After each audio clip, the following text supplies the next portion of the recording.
Hello everyone, welcome to January 28th, the launch slate of the CSGO Tournament Blast Premier Spring 2022. Only have a 2-gamer, but I thought I could turn this video into a little bit of talking about the tournament as a whole, and then quick thoughts about the slate. I actually recorded this video already and it was pretty long, and then when I tried to upload it, it just the file got corrupted, so that was pretty disappointing. I'm not sure what happened to it. Kind of did the same process I did every other day, so I'm not sure what went wrong, but so if I speed run a little bit in this video, I apologize, but I'll have you know, I just want you to know that I've already recorded this video. It was like 26 minutes long or something. So I don't want to like ramble on again like that. I'm sure you guys would understand. So real quickly on this slate, pretty much the synopsis of my points that I made in the other video. I did the odds creation thing that I did for League of Legends as well and everything. I believe I had written down that G2 was like a minus 400 and then they were minus 375. So I got that one pretty close. And then I had big minus like 250. I was actually super shocked to see that this big nip game was actually really close. To quickly touch on the G2 complexity thing, I think there's just a huge gap in this at the individual skill level of this matchup. I think complexity, like Loki, aren't that bad, but G2 are just way too good. Nico, Hunter, Mona C being led by Alexi B. Way too much of a gap there in pretty much every role. I think complexity, like low-key, could pull off an upset, but it seems pretty tough. Best of ones, they lend themselves to be interesting.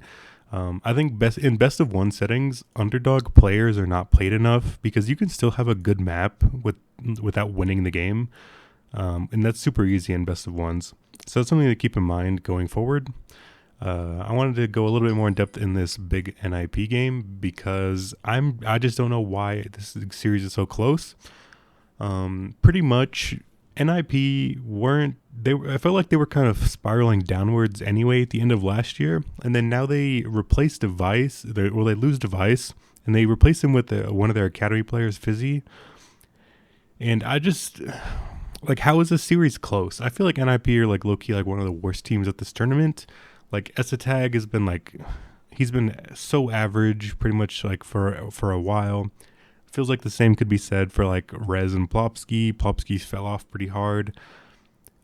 Fizzy just like isn't quite on this level, I don't think, yet. And then Big, I think, actually improved when they get rid of a Gade and bring in Favin. Favin was pretty strong on the Sprout roster. It feels like Big can like beat anyone and lose anyone. They seem pretty volatile in that aspect. However, I think they're just a lot better. So I'm very surprised that it's only minus 130. Like, I do understand that it's a best of one and maybe upsets are a little bit more likely, so the odds are swayed a little weirdly. But I feel like Big could low-key just like beat the brakes off of NIP here. Like, I'd argue that like if I woke up and saw the scores of this game and it was Big won 16-4 and then G2 only won like 16-13, like I wouldn't even be surprised. Like I would think that was like pretty regular. Like I still do like G2 to win. However, like I just don't know like why Big is so close to this NIP game. So unfortunately it's just this is what I don't like about 2-gamers. It's probably just a double favorites slate. We don't know what we're going to get out of this big roster. However, as you can see on DraftKings at least, Searson is underpriced. Keto feels a little overpriced. Favin feels overpriced. Then on the G2 side, it seems like everyone's just going to go Nico, Mona C, probably Hunter, although Alexi B and Jax aren't terrible. Just because they're such big favorites. So that's probably my thoughts on the slate. Then real quickly, I wanted to run through my thoughts on this tournament as a whole to give you guys a little bit more of a preset idea of what I'm looking at going into the tournament. So I think there's a clear like S tier of teams. I think Na'Vi, Vitality, and G2 are kind of a set above everyone. I think teams like FaZe, Liquid, maybe Astralis are kind of like right below them. I think there's a middling tier there of OG and Big. Then I think in the bottom tier, there's going to be Complexity, EG, MIBR, and NIP. I feel like NIP losing Device is going to be a huge hamper to this team. And I think low-key, like, people are going to not adapt enough. I think a lot of people are going to realize that Device meant a lot to this team, but they're still going to give too much credit to the rest of the roster. And I think they're going to, like, I don't know. I don't want to be rude, but I feel like they're just going to be clowned a little bit. Same with MIBR. Those are probably my two worst teams. I feel like EG are down there as well. Complexity are probably at the top of that bottom tier. But it's still just a little rough for them, especially in their group. They have a really tough group. I think we should be a little bit hesitant with FaZe, bringing in Rops. I know that's a great player in Rops, replacing an average player in Olaf. But I just want to give them more time. I don't know. It seems like a little tough when you have like a third star like that. But I'd imagine they shouldn't have too many problems. I'd be pretty hesitant riding with the OG side. Losing Alexi B and getting Nexa back as your leader seems pretty tough. I like Valde, Mantu, and Flames as individual skilled players, but losing leadership that heavy seems pretty tough. I think they're going to take a decent hit. I think they seem like a team that will run the tier 2 scene, but not quite compete in the tier 1 scene like we wanted them to. Astralis are going to be about what we expect, I think. They're pretty consistent in that aspect, it seems like, all the time. However, they just don't have quite the elite playmaker. Like they kind of need Device or something. They need some eliteness there. I like what I'm seeing out of Lucky's like blossoming opping skill. I love Blame F and Config, of course, but there just seems to be a little bit lack of kind of punch, putting them putting them in the like medium tier, where I think they could be in the higher tier.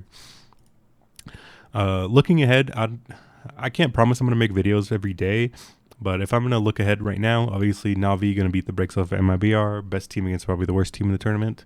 Astralis OG, this seems about right price to me. I think Astralis should get this done, although I wouldn't blame you for playing OG players in a best of one.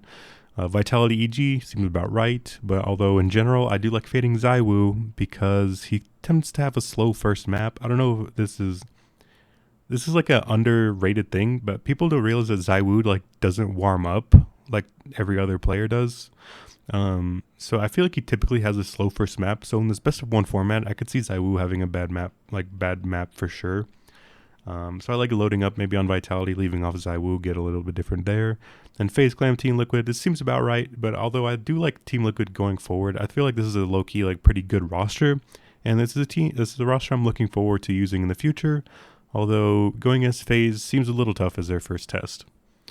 So that's going to be it for me for there on CSGO. Again, sorry for like speed running through this. I spent 30 minutes talking through everything. I just don't have the energy, and I want to get this out give you guys as much time as possible to get some information. So G2 get the win, probably Big get the win.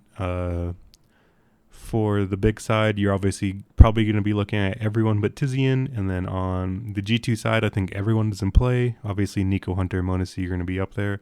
But best of ones, they can get weird. Alexi B could get there as well. I'm liking Alexi B a good bit.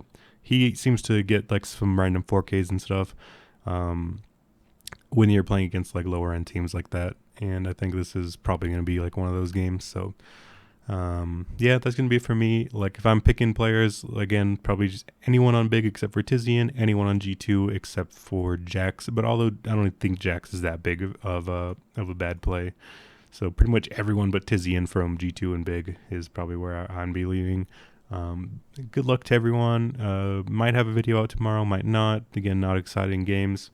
But I'll try to bring some more CSGO content as League of Legends is currently on the Lunar New Year break until February 10th. So that's going to be it for me tonight. Best of luck to you guys all tonight, and we'll see you when I see you.